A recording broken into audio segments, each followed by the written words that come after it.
Hey everyone, आप सभी का स्वागत है हमारी ब्रिटिश लिटरेचर के 4th नंबर वाली सीरीज में। और आज के इस वीडियो में हम लोग देखने वाले हैं रोमांटिक एज के सारे इंपॉर्टेंट राइटर्स को। रोमांटिक एज कितनी ज्यादा इंपॉर्टेंट है हमारे इंग्लिश लिटरेचर के सिलेबस में या फिर हमारे ब्रिटिश लिटरेचर में, ये आप सबको पता है। लेकिन क्या रोमांटिक एज के सारे राइटर्स इंपॉर्टेंट है और क्या उनके सारे वर्क्स को हम लोग को करके जाना है, ये आपको आज के इस वीडियो में पता लगने वाला है। बहुत अच्छी तरीके से आपको क्लैरिटी मिलेगी कि रोमांटिक एज में कौन से पोएट को या कौन से राइटर को आपको किस तरीके से बेटा डील करना है। तो जल्दी से सब लोग कॉपी पेन लेके बैठ जाओ, बिकॉज आज I am going to tell you in a very very detailed manner कि आपके जितने भी इंपॉर्टेंट राइटर्स हैं उनके कौन कौन से वर्क्स को आपको देखना है एंड कौन कौन सी चीजों को आपको छोड़ के जाना है। तो चलो स्टार्ट करते हैं आज के इस वीडियो को।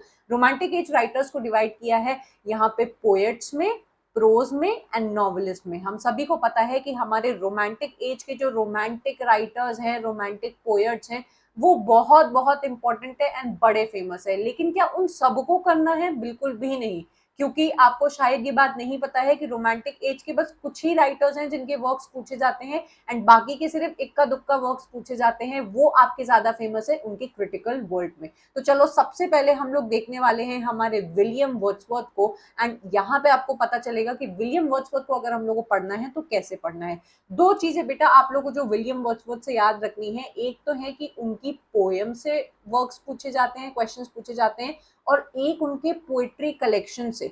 आपको ये बात जान के बड़ी हैरानी होगी कि उनकी पोएट्री में से आपके इतने क्वेश्चंस नहीं आते हैं जितने उनके पोएट्री कलेक्शन में से क्वेश्चन पूछे जाते हैं। पोएट्री कलेक्शन इनका सबसे फेमस कौन सा हुआ? हमारा लिरिकल बैलेड, जो आप सबको पता है कि कितना ज्यादा इंपॉर्टेंट है। लिरिकल बैलेड से आपको सबसे ज्यादा क्वेश्चंस देखने को मिलते हैं, चाहे उनके उस लिरिकल बैलेड के इंट्रोडक्शन में क्या लिखा हुआ है या फिर उसके अंदर कितनी कितनी पोएम्स आती हैं, वो आपके सैमुअल टेलर कोलरिज के साथ किस तरीके के कोलैबोरेशन में लिखा गया है, ये आपसे सबसे ज्यादा पूछा जाता है। Apart from that, lyrical ballad ही सिर्फ आपका एक पोएट्री कलेक्शन नहीं है, आपके और भी बहुत सारे पोएट्री कलेक्शन है हमारे विलियम वर्ड्सवर्थ के, जैसे द लूसी पोएम्स।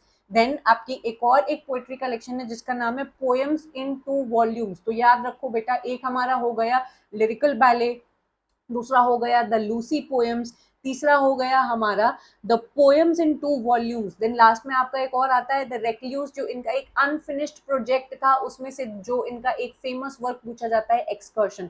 तो पोएट्री कलेक्शन के सारे नाम आपके विलियम वर्ड्सवर्थ से अगर आपको नहीं आते हैं तो ये मत समझ लेना कि भाई विलियम वर्ड्सवर्थ की 3-4 पोएम कर ली तो विलियम वर्ड्सवर्थ हो गया।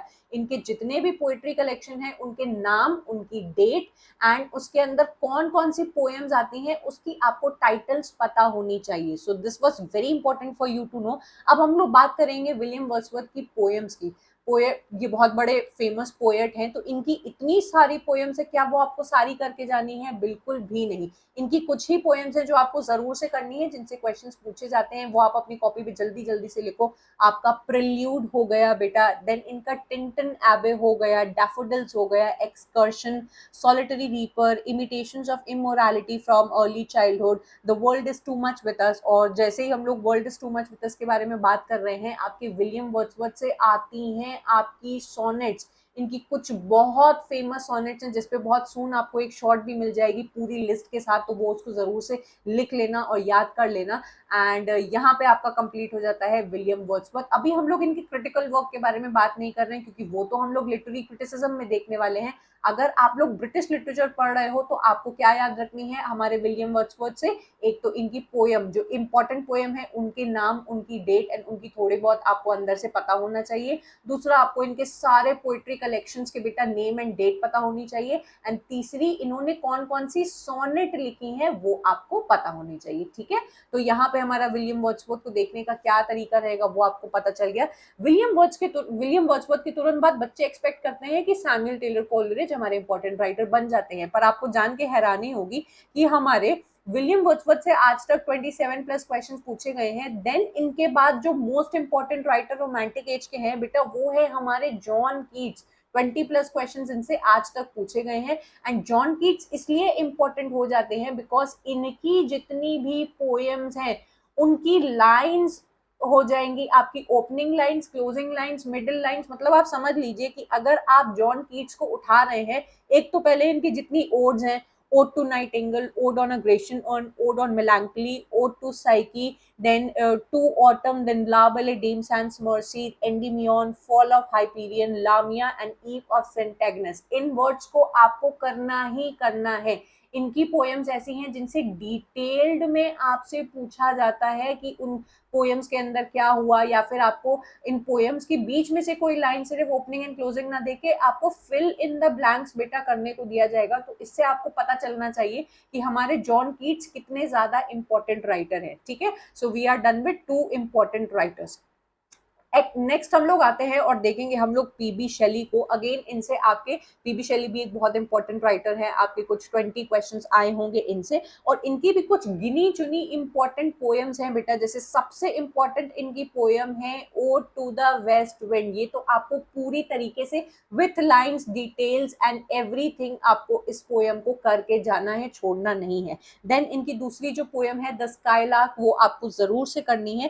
देन बाकी भी इनके और भी वर्क्स आ जाते हैं, जैसे mask of anarchy, Ozymandias, Prometheus unbound, Adonis जो इनकी एलिजी इन्होंने लिखी है, then Queen Mab, Julian and Maddalo, ये इनके वर्क्स आपके पीबी शेली के हो जाते हैं। तो कुछ वर्क्स मैंने बताए हैं, जितने जितने मैंने नाम लिए हैं, भले वीडियो को रोक के आप लोग लिस्ट बना लेना अपनी। इन वर्क्स को आपको टाइटल वाइज पता होने चाहिए, एंड जो ode to the west wind है एंड स्काईलार्क वगैरह है, ये आपको बेटा डिटेल में विथ लाइन्स करके जानी है। ठीक है, आगे बढ़ेंगे और हम लोग अब देखने वाले हैं सैमुअल टेलर कोलरिज को। ये भी एक इंपॉर्टेंट रोमांटिक हमारे राइटर है, लेकिन इनसे क्रिटिकल वर्क्स ज्यादा आते हैं। और अगर हम लोग इनके पोएम्स के बारे में बात करें तो भाई हर कोई जानता है, राइम ऑफ एंशिएंट मैरिनर इनका ये वर्क है, ये आपको करना ही करना है। इसके अलावा इनकी जो दूसरी पोएम है क्रिस्टबेल, बहुत सारे क्वेश्चंस आपके इस पर्टिकुलर पोएम से पूछे जाते हैं। ये दोनों वर्क इनके बहुत ज्यादा इंपॉर्टेंट है, कोई भी बच्चा इन दोनों वर्क्स को ना छोड़ के जाए।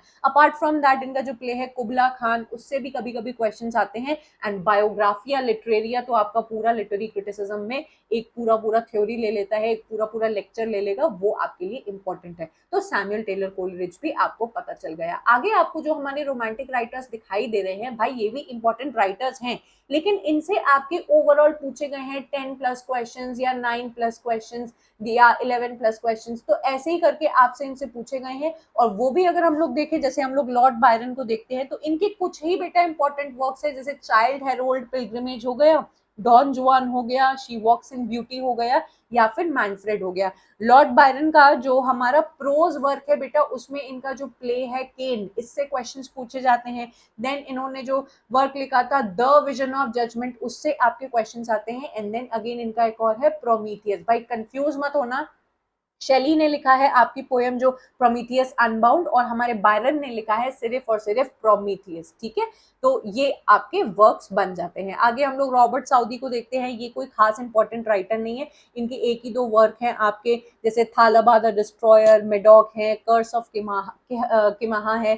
ठीक है, एंड देन आपका अ विजन ऑफ जजमेंट है। क्रिटिकल लिटरेरी क्रिटिसिज्म में इन दोनों की लड़ाई हुई थी भाई, इन्होंने लिखा है द विजन ऑफ जजमेंट और साउदी ने लिखा है अ विजन ऑफ जजमेंट। तो ये भी आपको पता होना चाहिए। तो पोएट की आपको एक बहुत अच्छी जानकारी मिल गई है। आगे बढ़ेंगे और हम लोग देखेंगे कि प्रोज राइटर्स हम लोग के कौन से हैं। आपको 4 नाम ही यहाँ पे दिखाई दे रहे हैं, आपके जितने प्रोज राइटर्स हैं वो आपके रोमांटिक एज में इंपॉर्टेंट हैं, बट इतने भी इंपॉर्टेंट नहीं है। जैसे हैजलिट का आप एक वर्क पकड़ लीजिए जो है माय फर्स्ट अक्वाइंटेंस विद पोएट्स, ये आपसे जरूर पूछा जाता है। बस ये एक आपका इंपॉर्टेंट वर्क है। चार्ल्स लैम्ब का जो हमारा एसेज ऑफ इलिया है बेटा, ये आपको जरूर से इसकी डेट पता होनी चाहिए, उन्होंने स्यूडोनिम कौन सी मैगजीन में इसको सबसे पहले पब्लिश कराना स्टार्ट किया। ठीक है, एंड एसेज ऑफ इलिया के अंदर कितने एसेज हैं और उनके नाम आपको पता होने चाहिए, ये कुछ डिटेल्स आप लोग जरूर से पक्का कर लीजिएगा। देन हमारे क्विंसी के बारे में पूछा जाए तो इनसे आपका एक वर्क बहुत इंपॉर्टेंट है, confessions of English opium eater, and that's it. इनको अगर आप नहीं भी करते हो, वैसे तो दीज आर इंपॉर्टेंट, लेकिन अगर आप नहीं भी करते हो तो ऐसा नहीं होगा कि आप रोमांटिक एरा का कोई बहुत बड़ा सेक्शन छोड़ के चले जाओगे। इंपॉर्टेंट टाइटल अगर पता लग गया, उनकी थोड़ी आपने देख लिया, तो आपका काम बेटा बन जाएगा। आगे हम लोग चलेंगे और रोमांटिक एज के नॉवेलिस्ट को देखेंगे। सबसे पहला हमारा नाम है जेन ऑस्टिन। जेन ऑस्टिन की 7 नॉवेल्स हैं। इस पे I will make a complete short and I will give you the names with complete chronology, जो आपको मुंह जुबानी बेटा रटी होनी चाहिए। इनकी 7 नॉवेल्स हैं।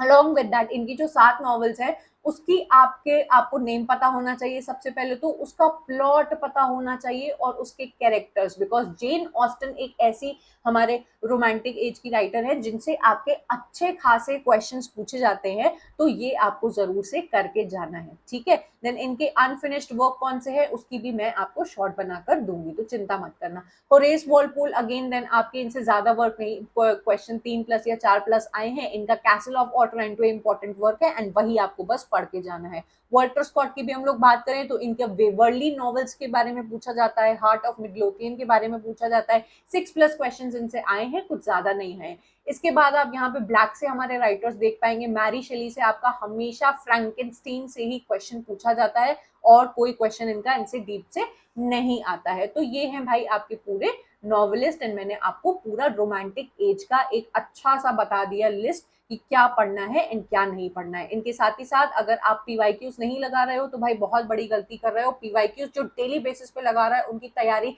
हर दिन बेटर होती जा रही है एंड इसी के लिए आपको एक ही जगह पे मिल जाते हैं हमारी ये बहुत ही स्पेशल पीवाईक्यू टेस्ट सीरीज, जो आपको एनटीए नेट के इंटरफेस पे बेटा मिल जाएगी। 4000+ क्वेश्चंस हैं जो सेक्शन वाइज सेग्रीगेटेड हैं कि भाई आज आपका मन है कि मैं ब्रिटिश लिटरेचर को आज पूरी तरीके से लगाऊं तो वो आप अलग तरीके से लगा सकते हो। आज आपको लिटरेरी थ्योरी लगाना है, कल आपको लैंग्वेज एंड पेडागोजी लगाना है। इसके साथ ही साथ you will also get all types of questions को भी मैंने सिग्रीगेट किया है।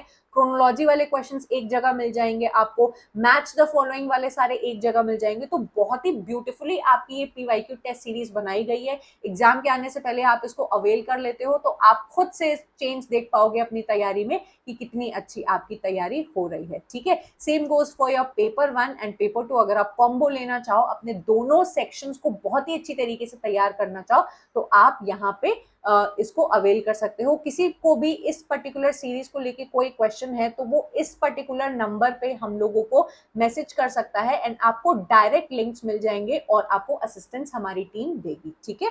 तो अगर आप इनको फ्री में भी अवेल करना चाहते हो हमारे पोल्स एंड हमारी टेस्ट सीरीज को, तो मेरा टेलीग्राम ग्रुप ज्वाइन कर लो एंड आपको आइडिया लग जाएगा कि कितनी अच्छी टेस्ट सीरीज आपको डेली बेसिस पे मिल रही है। So that was it for this video. हम लोग इस वीडियो को यहीं पे खत्म करते हैं। रोमांटिक एज को हम लोग ने बहुत ही अच्छी तरीके से देख लिया। जितने इंपॉर्टेंट राइटर्स हैं उनके वर्क्स को भी आज मैंने आपको बता दिया।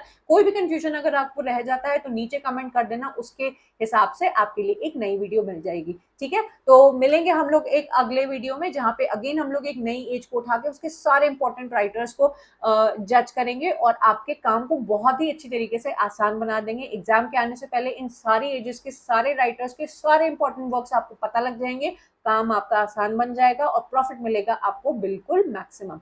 कोई भी अगर कंफ्यूजन हो कमेंट कर देना, कुछ भी पूछना हो तो बता देना। और ये वीडियोस आपको कैसे लगते हैं और कितनी हेल्प करते हैं, भाई ये फीडबैक तो दिए बिना बिल्कुल भी मत जाना, क्योंकि ये जो आपको लिस्ट मिलती है ऐसे देखने में 1-2 स्लाइड्स की लगती है, लेकिन इसमें बहुत मेहनत लगती है। एक एक क्वेश्चन को देखने के बाद, जज करने के बाद ही मैं आपको ये स्लाइड देती हूँ। So please give your valuable feedback. So आप till then bye and take care. मिलते हैं अगले वीडियो में, बाय।